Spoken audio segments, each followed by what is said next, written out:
Hello everybody, so this is my Samhain candle, Samhain candles that I made for Samhain. After this showing of them, there will be some footage of me making them and some handy tips for people. These are both made with the black, which I hadn't used before, and they are scented with candy floss. This again is the mini votive, which it doesn't want to show, there, which I imprinted into it a tombstone shape. I've gone over it a little bit with glitter just to make it stand out a little bit better. And this baby is beautiful. I'm really loving the effect. The gnome insisted we put glitter in the actual wax this time. I will video record your face, Mr. Gnome. He's got his happy face on because he's getting a mention in it. It was his. He really wanted it.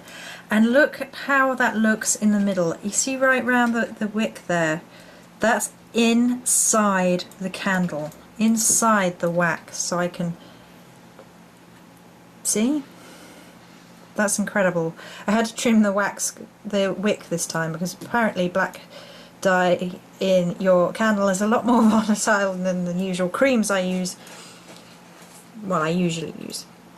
And that's the outside with the drip. I like the drip to stand away and to look at it a little bit ghoulish against the black background. So pretty. And then the top, I love this effect. It looks like the starry night sky. And then around the outside we have rose petals, we have mugwort, we have lavender, we have pine needles, we have frankincense, the orange blossoms, which I love the curls, I love them, and we have orange calcite, more orange calcite, and quartz. This is a gift for somebody. It's almost a shame because I think it's one of the most beautiful ones I've ever made. I'm absolutely in love with it. And I've just noticed, wow, it looks like it has a star shape on top. That wasn't on purpose, but it's there. Wow. The things you get from noticing from a bird's eye view. So sorry about the light in here. The light is the horrible light that the Nomi doesn't like. Let's have the votive again. I really love that little tombstone effect on the top of my candle. And whoop, keyboard. Mr. Pumpkins! Aren't they cool? So these are all made by me completely.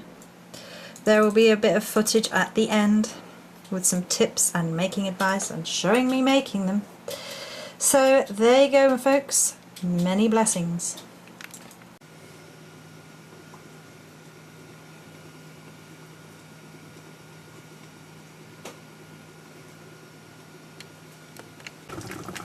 Hubble, bubble, boil and trouble. Yes, we're being witchy. We're making candles. Here's a neat tip for if you're colouring your candles. Have a bowl of cold water on the side and drip a little bit of wax in to see what colour you're at with your dyes, and then you'll know beforehand that this is actually black dye and it's obviously not black enough yet. So you put a little drip in, it'll go the colour when it's what it'll look like when it's cold. So that's a cool little tip. Shall we attempt to demonstrate that? Alright, okay.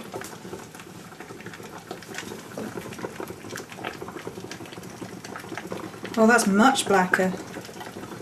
That might be enough. Maybe one more? One more pellet maybe?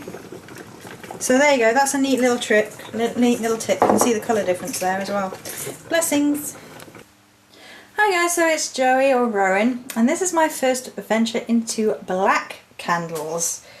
These are black Samhain handmade candles. This one is the votive size and this one is the pillar size that I've shown. in the past, the sort of small fat pillar size. And I'm just going to talk a little bit about my tools, if you will, and some handy tips. I showed you already, or it may come after this depending on the ordering of them, the tip about the wax in the bowl. Another cool tip is we use this, there's still a bit of wax in there for later if there's sinkage. This pan has hot water in, and then this is the measuring jug, which makes it easy to pour, and then the handle, glass handle over the side, and we press this as far away from the boiling pan as possible, and it's not hot to the touch, or not very hot to the slightly warm at the minute, and it wasn't warm when I picked it up to help us to pour. I always use the metal holders because they are longer lasting, they don't get ruined so easily. They're a bit dusty from use, but that's as far as it goes. They also give a cleaner line with the candle and help it slip out of its mould more easily. And these cool little things on top are from Pagan Dreams. They're 99p, and they help centre the wick as much as possible. I will record you, Gnome, if you're making faces. The Gnome insisted we have glitter in these. He's been on at me and on at me and on at me to to put glitter in my candles. I have on most occasions just had a plain base because I like to put the glitter in on top, but the Gnome has been on at me and on at me and on at me saying that it should have glitter in them. Haven't you? Yes. Although I don't think it's worked as well as I'd hoped. We'll see. I don't know, it looks a bit like a starry night sky at the minute, although that's technically the bottom, I think. Yeah. No, I think, I know.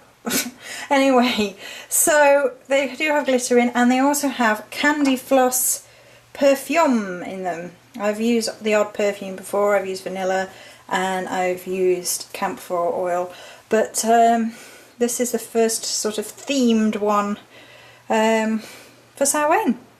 So this will probably be at the end of the video, just showing you that I do indeed make them. And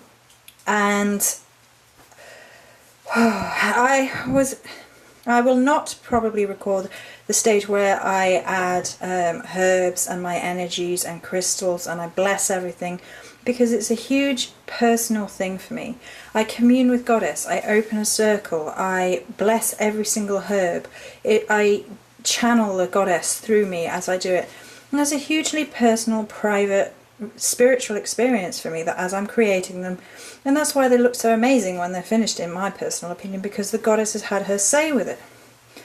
I mean,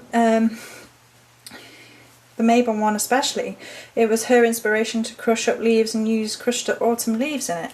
Not that I would burn that Mabon candle. So I'm not going to show that bit. I will show the finished product. I will show you this bit with some handy tips and bits for making candles. And that's it for now. Many blessings.